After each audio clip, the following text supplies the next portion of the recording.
Pertanyaannya kemudian, apakah Prabowo akan merangkul semua parpol tanpa menyisakan satu parpol pun untuk menjadi oposisi? Dugaan kabinet pemerintahan Prabowo Gibran gemuk pun menyeruak. Bila hal tersebut terwujud, akankah komposisinya akan ideal? Kita akan membahasnya dengan politisi Partai Gerindra Dhanil Anzar Simanjuntak. Bang Dhanil, selamat pagi. Selamat pagi Mas Iqbal, Assalamualaikum. Waalaikumsalam warahmatullahi wabarakatuh. Kemudian ada pengamat politik sekaligus Direktur Eksekutif Indo Strategic Ahmad Khoirul Umam. Mas Umam, selamat pagi. Selamat pagi Mas Iqbal, pagi Baik. Bang Dhanil. Semoga teman-teman Pagi, sehat Mas Umam. selalu. Assalamualaikum. Terima kasih sudah bergabung di Selamat Pagi Indonesia. Bang Dhanil, saya minta konfirmasi ya. Kemarin kita sudah membahas soal saling rangkul-merangkul. Nah, yang terkini, apakah sudah ada konfirmasi bahwa Gerindra ini akan merangkul atau mengajak PKS dan PDIP bergabung ke koalisi? Karena kode ini sudah dikirimkan untuk PKS ya, karena menunggu katanya Prabowo untuk sowan ke PKS. Iya, Mas Iqbal, seperti saya sampaikan pada kesempatan yang lalu, sampai dengan detik ini kan PKB dan Nasdem baru menyampaikan bahwasannya mereka siap bekerja sama dengan pemerintah Pak Prabowo dan Mas Gibran. Dalam pemaknaannya, apa berada di dalam pemerintahan atau di luar pemerintahan, itu yang harus ditegaskan kembali oleh kedua partai tersebut. Tapi sinyalemen ingin bergabung itu kuat sekali. Maaf.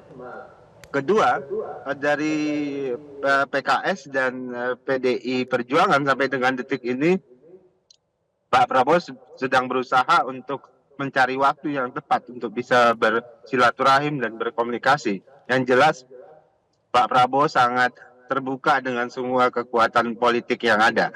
Nah, apakah Pak Prabowo akan merangkul semua pihak? Pertanyaannya begini, memang sejak awal Pak Prabowo mengalami atau koalisi Indonesia Maju mengalami dilema power. Saya menyebutnya dilema power. Kenapa? Karena di satu sisi kami tentu menginginkan pemerintahan Pak Prabowo dan Mas Gibran itu efektif. Artinya bisa akseleratif dalam mendorong semua kebijakan pemerintah di masa yang akan datang.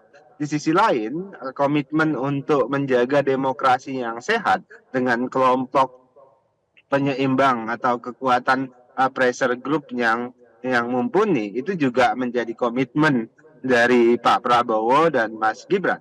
Namun pilihan untuk mengakselerasi Indonesia yang lebih maju, pilihan untuk menghadirkan pemerintahan yang lebih efektif itu tidak bisa dielakkan.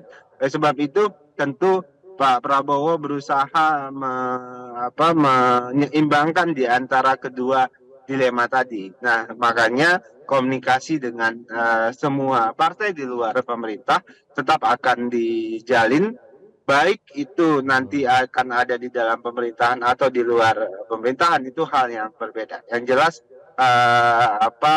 komposisi tadi, efektivitas pemerintah harus tetap nanti ingin dihadirkan, tapi kekuatan penyeimbang insya Allah juga tetap juga dijaga. Oke, dilema power. Nah, dilemanya terkait dengan menjaga demokrasi atau karena dilema bagi-bagi kursi, Bang Dhanil. Saya akan tanya ke Mas Umam terlebih dahulu. Tidak, Mas Umam, tadi, kalau terkait dengan bagi-bagi korupsi, bagi-bagi kursi, tentu itu adalah bagian hal yang lain. Artinya tentu Pak Prabowo paham betul komposisi yang akan dihadirkan. Pada prinsipnya semua partai, terutama partai koalisi, pasti mengajukan komposisi kabinet yang mereka inginkan, jumlah dan orangnya. Tapi Pak Prabowo pada akhirnya akan menentukan dengan dua kriteria awal, yaitu integritas, karena komitmen Pak Prabowo ingin melawan praktek-praktek korupsi. Kemudian kedua adalah kapasitas, artinya orang-orang yang disodorkan ke Pak Prabowo harus orang-orang yang dibutuhkan kompetensinya oleh kabinet Pak Prabowo nantinya. Oke, integritas dan kapasitas dan itu merupakan hak prerogatif dari Pak Prabowo ya. Mas Umam, meskipun Mas Daniel tadi menyatakan bahwa PKB dan Nasdem belum ada misalnya kepastian kok apakah bergabung menjadi koalisi pemerintah. Tapi kalau kita membahas soal diksi yang digunakan, kata-kata yang digunakan ini kan apakah sudah bisa dipastikan hampir pasti merapat selain diksi yang digunakan dari yang dinyatakan oleh Pak Surya Paloh, kemudian juga bahkan Gus Imin menyatakan sudah menggunakan istilah ceto melo-melo kalau di bahasa Jawa itu sudah terang benderang begitu. Apakah ini sebenarnya tinggal menunggu waktu saja secara resmi, Mas Umam? Iqbal, kalau Ya, misal terkait dengan konteks Nasdem dan PKS, saya pikir itu sudah terang benderang. Kalau dalam bahasa Caimin tadi ceto welo-welo, saya PKB pikir itu ya, sudah Mas Umam menjadi ya. rumusan yang memang sudah pasti, tidak ada yang kemudian ditutupi. Rumus komunikasinya juga sudah clear, tidak menunggu waktu, hanya dalam hitungan 1 jam pasca penetapan, kemudian Pak Prabowo hadir di kantor DPP PKB. Nah, maka kalau misal kemarin sempat berdiskusi juga dengan Bang Daniel, saya mengistilahkan itu dengan istilah early check-in. Dan ini sudah menegaskan bahwa Nasdem dan juga PKB akan berada di koalisi pemerintahan Prabowo Gibran ke depan. Yang kemudian menjadi concern adalah terkait dengan 1 dari 3 partai di koalisi perubahan, karena bagaimanapun juga dengan masuknya Nasdem dan juga PKB, maka koalisi perubahan praktis sudah bubar. Lalu bagaimana nasib PKS? Kalau misal kita cermati, PKS sebenarnya juga tidak memiliki resistensi atau barrier dalam konteks hubungan dengan Pak Prabowo. Kita tahu PKS adalah partai yang pernah menjadi frontliner, garda terdepan dalam memberikan dukungan kepada Pak Prabowo di Pilpres 2014-2019.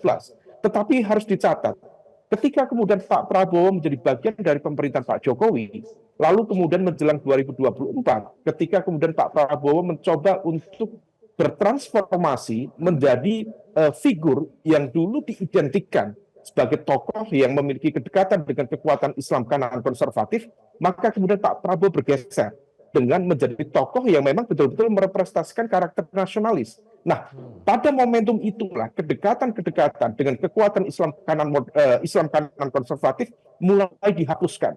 Nah, dalam konteks ini besar kemungkinan kalau misal kemudian sekarang ada resistensi misalnya dari Partai Gelora, kemudian kalaupun ada kalkulasi yang kemarin kita cermati, mengapa di acara halal bihalal semua partai banyak yang datang, tapi kemudian dari representasi Gerindra sendiri barangkali ada faktor teknis, tetapi ketidakhadiran itu memberikan sinyalemen bahwa sepertinya PKS belum masuk dalam daftar hitungan untuk dimasukkan dalam koalisi pemerintahan ke depan.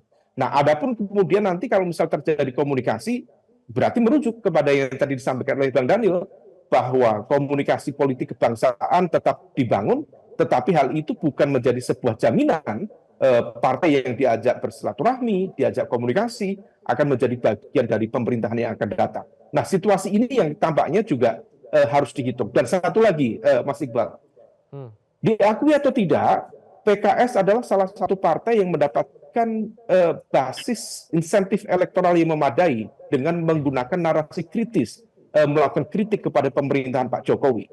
Nah, kalau misal kemudian situasi ini kemudian dihitung dalam konteks narasi-narasi kritis itu, kritik yang begitu terbuka, penolakan terhadap sejumlah kebijakan publik dan undang-undang yang disampaikan oleh pemerintahan Jokowi kemudian dianggap sebagai sebuah catatan bagi lingkaran Pak Jokowi, maka dalam konteks kalkulasi politiknya, PKS memiliki potensi resistensi untuk masuk di pemerintahan yang akan datang, terutama catatan itu berasal dari lingkaran Pak Jokowi.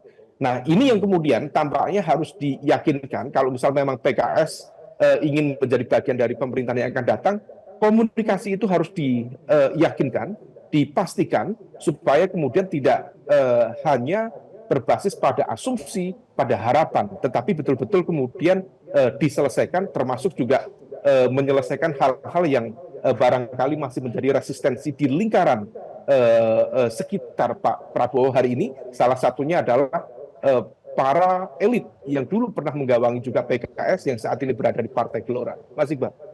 Oke, Bang Daniel, apa sih pembicaraan di dalam Koalisi Indonesia Maju saat ini? Saya penasaran apa yang dibicarakan oleh teman-teman elit Koalisi Indonesia Maju terkait dengan bergabungnya dan Nasdem dan PKB, kemudian nanti juga rencana komunikasi akan dibangun komunikasi ya dalam tanda petik akan dibangun dengan PKS.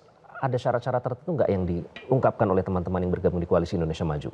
Mas Iqbal, iya, Mas Iqbal, pada prinsipnya yang dibicarakan di Koalisi Indonesia Maju bersama dengan Pak Prabowo tentu adalah terkait dengan komposisi kabinet. Itu adalah urutan kesekian, tapi urutan pertama yang harus disampaikan oleh teman-teman Koalisi Indonesia Maju, dan tentu Pak Prabowo adalah semua yang akan bergabung dengan pemerintahan Pak Prabowo dan Mas Gibran tentu bersepakat dengan program dan agenda pembangunan yang dijadikan visi dan misi utama Pak Prabowo dan Mas Gibran. Nah, tentu itu adalah pintu masuknya. Kemudian kedua, tentu secara komposisi kan selama ini semuanya berusaha menggambarkan kekhawatiran di internal Koalisi Indonesia Maju terkait dengan komposisi, dengan masuknya kekuatan politik yang tadinya berseberangan. Saya pikir itu tidak terjadi karena Pak Prabowo sejak awal memberikan pemahaman yang cukup ke teman-teman Koalisi Indonesia Maju, ditambah lagi para ketua umum paham betul bahwasannya kita membutuhkan pemerintahan yang efektivitasnya tinggi. Oleh sebab itu kita butuh dukungan parlemen. Nah, pembicaraan-pembicaraan hal-hal seperti ini yang dibahas di Koalisi Indonesia Maju, baik itu antar ketua umum maupun di struktur tim-tim khusus terkait dengan yang ada di TKN dan sebagainya. Kira-kira gitu, Mas. Oke, kalau misalnya kita berbicara soal parpol pendukung ya, Mas Umam ya, ini kan kalaupun misalnya di luar Nasdem, PKB, PKS itu kan 280 kursi, ini artinya tidak sampai setengah dari total anggota DPR 2014 sampai 2019 sampai 2025 ya, total ada 580 di situ. Sementara Nasdem, PKB dan PKS ada 300 kursi. Nah, apakah ini artinya ada kekhawatiran atau ketidakpercayadirian apabila hanya bergantung kepada 4 parpol pendukung, nanti kebijakan pemerintah ini tidak akan bisa lancar? Mas Iqbal, dalam konteks sistem presidensial yang diletakkan pada basis multiparty system selalu menghadirkan chaos, selalu menghadirkan potensi instabilitas politiknya jauh lebih besar. Maka dalam konteks rumus itulah kemudian seorang presiden dalam sistem presidensial dalam multiparty system secara bersamaan mewajibkan atau diwajibkan memiliki basis kekuatan koalisi yang memadai di parlemen. Nah, kalau misal kita merujuk pada pengalaman di era Pak SBY, kemudian di era Pak Jokowi, maka minimal basis dukungan itu 60%. Nah, kalau kemudian mau diperkuat, sebenarnya 70% itu sudah lebih dari cukup. Nah, kalau misalnya kita menggunakan hitung-hitungan saat ini, koalisi 02 itu sudah ada 48%. Kalau kemudian ditambah Nasdem, ditambah PKB, maka praktis sudah 70%. Bahkan kalau misal nanti PHPU dari P3 di Mahkamah Konstitusi dikabulkan, maka sudah menjadi sekitar 74%. Dan angka itu menjadi sebuah modal yang sudah lebih dari cukup untuk menghadirkan sebuah pemerintahan yang stabil. Adapun kemudian formulanya, kemarin dalam sebuah diskusi terpisah, ada salah satu teman dari Gerindra juga yang menyatakan bahwa sebenarnya tidak masalah mau ditambah 90% atau apa dalam konteks koalisi besar gitu. Tetapi kemudian fungsi pengawasan itu akan tetap melekat pada DPR. Bisa saja itu terjadi, tetapi dalam konteks tertentu, kalau misal itu terjadi, maka besar kemungkinan partai-partai yang ada di dalam koalisi pemerintahan akan menjadi dalam tanda kutip tidak terkontrol, menjadi liar. Sama dengan ketika dia berada di dalam pemerintahan, di saat yang sama menyampaikan kritik terbuka di forum-forum kebijakan publik, terutama dalam konteks pengambilan kebijakan publik di DPR. Nah, maka kalau misal kemudian membentuk formula koalisi yang kuat, maka kalau misal berada di dalam pemerintahan, ya sudah, terima konsekuensi dan juga kemudian ikut memberikan urun rembuk, ikut memberikan pandangan, perspektif yang memang sekiranya konstruktif, bukan kemudian menggunakan double standard. Di satu sisi memberikan dukungan, mendapatkan posisi jabatan di posisi menteri, di sisi lain atas nama fungsi DPR kemudian melakukan selepet-selepet misalnya kepada pemerintah. Nah, Oke, ini yang yang coba tampaknya harus dipastikan oleh diyakinkan oleh Pak pemerintahan Prabowo baru dengan ke Koalisi depan. Indonesia Maju ya. Mas Umam, ini apakah artinya nanti kita akan melihat kabinet ini akan diisi lebih banyak kader parpol pendukung pemerintah dibandingkan dengan kader-kader profesional atau teknokrat? Kalau merujuk pada pengalaman sebelum-sebelumnya, praktis sebenarnya tradisinya adalah 50-50. 50% dari kalangan profesional, 50% dari kalangan partai-partai politik pendukung. Itu adalah rumus umum yang digunakan untuk Kita menciptakan langsung tanya dulu second konfirmasi cabinet Mas atau Umam. kabinet yang Bang Daniel, betul-betul efektif. apakah 50-50 Ya. nanti? Sudah dibicarakan soal itu? Iya, yang paling tepat menjawab itu tentu adalah apa kita lihat kebutuhan dari kabinet nanti. Tapi Pak Prabowo terus terang tidak ingin terjebak pada dikotomi partai politik atau profesional dalam pemaknaan kapasitas ya. Karena kami berkeyakinan dan beliau berkeyakinan orang-orang partai politik pun memiliki orang-orang yang punya keahlian luar biasa. Banyak ahli keuangan di situ, banyak ahli hukum di situ, banyak ahli ekonomi dan sebagainya. Nah, keahlian-keahlian itulah menjadi tolak ukur utama Pak Prabowo dalam konteks membentuk Minta kabinet nasihat ke nanti. Pak Jokowi Makanya nggak, Bang tadi saya Daniel? sebutkan urutan pertama dalam konteks penunjukan kabinet nanti adalah integritas dan kapasitas atau Oke, keahlian Bang Daniel. mereka. Nah, Pak kalau Prabowo minta kemudian nasihat ke Pak asalnya Jokowi dari nggak soal mana, ini? itu hal yang berbeda. Apakah politik Hmm. atau orang-orang yang non politik? Kenapa? Pak Prabowo minta menasihat ke Pak Jokowi nggak soal ini? Banyak pihak yang tentu dimintai saran oleh Pak Prabowo, termasuk Pak Jokowi, apalagi Pak Prabowo pada hari ini ada di dalam kabinet Pak Jokowi, dan Pak Jokowi punya pengalaman panjang terkait dengan penunjukan orang dan pola kerja di kabinet. Nah, oleh sebab itu saran dan masukan dari Pak Jokowi itu teramat sangat penting, dan itu Oke. beliau adalah salah satu tokoh yang menjadi tempat berdiskusi dan memberikan saran kepada Pak Prabowo. Baik, Mas Umam, singkat saja waktu kita sudah habis. Sebenarnya saya ingin tanya, apakah ini artinya kita tidak akan melihat perbedaan yang begitu besar antara kabinet di pemerintahan Jokowi dengan pemerintahan Prabowo nanti? Secara komposisi tidak terlalu besar, tidak terlalu signifikan perbedaannya, praktis 70 atau 75 dengan 25%. Tetapi kalau misal kemudian nanti akhirnya PDIP misalnya berada di luar pemerintahan, memilih untuk mengambil peran oposisi, maka dalam tradisi kritis PDIP, maka besar kemungkinan kekuatan dari oposisi akan jauh lebih dinamis, dan itu akan sangat produktif sehingga kemudian bisa menghadirkan alternatif kebijakan, pandangan yang berbeda, memberikan saran, kritik, masukan yang kemudian akan men-trigger pemerintahan baru untuk menciptakan inovasi-inovasi kebijakan publik yang jauh lebih relevan. Baik, Mas Umam, Bang Daniel, saya bukan bagi-bagi kursi tapi harus bagi-bagi durasi ya. Terima kasih sudah bergabung dengan Selamat Pagi Indonesia. Bang Daniel, Mas Umam, terima kasih sudah bergabung. Nanti kita ngobrol lagi di kesempatan selanjutnya. Terima kasih Mas Umam, Mas Iqbal. Assalamualaikum. Terima kasih, Bang Daniel. Waalaikumsalam warahmatullahi wabarakatuh. Jelajahi cara baru mendapatkan informasi. Download Metro TV Extend sekarang.